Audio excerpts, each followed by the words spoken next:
Pezzi di merda!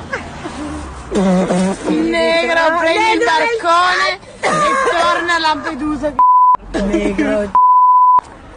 Non è rimasto a lungo su Instagram questo filmato girato col cellulare. La sua autrice lo ha già cancellato, ma nel frattempo qualcuno l'aveva salvato e rilanciato in rete, dove ha superato abbondantemente le 200.000 visualizzazioni, facendo scoppiare un piccolo caso.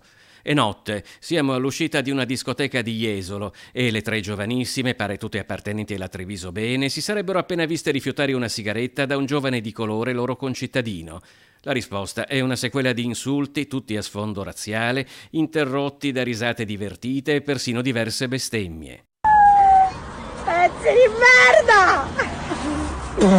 Negro, prendi il barcone. L'account della giovane è stato segnalato da altri utenti agli amministratori del social network come inappropriato e la famiglia del ragazzo oggetto degli insulti starebbe valutando la possibilità di adire le vie legali.